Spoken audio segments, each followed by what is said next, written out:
Border wall is shaping up to be a major point of contention. Our Washington Bureau reporter Samantha-Jo joins us now live from Capitol Hill. Samantha-Jo, kind of feels like deja vu all over again. Sharon, it's Thanksgiving week, but it certainly feels like Groundhog Day here on Capitol Hill. Congress will need to come to an agreement to fund roughly a quarter of government operations, but President Trump is threatening to veto the measure unless he gets his way on border wall funding.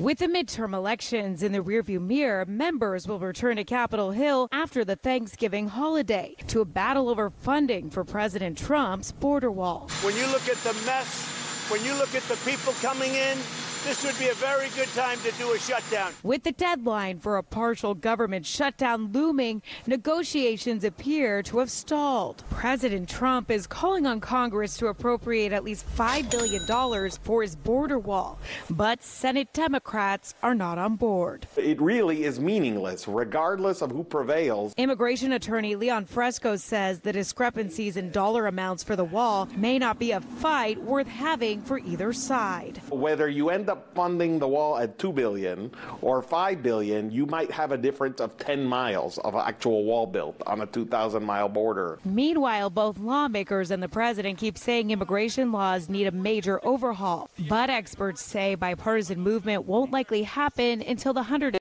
Congress begins. And even then, it's all dependent on how the courts rule in pending cases over the future of the Deferred Action for Childhood Arrivals program, which is currently being kept alive by court orders. If the Supreme Court says that the president rightfully canceled DACA, I can foresee a scenario where people will want to fix both the issue of DACA and the president will want one last chance to get his border wall funded. The new Congress divided with Democrats controlling the House and Republicans maintaining the Senate. And a compromise could be even more complicated as several Democrats consider their political prospects for presidential bids in 2020. I think you can get to a consensus on immigration reform, but it's the kind of consensus that has to happen in a non-presidential cycle.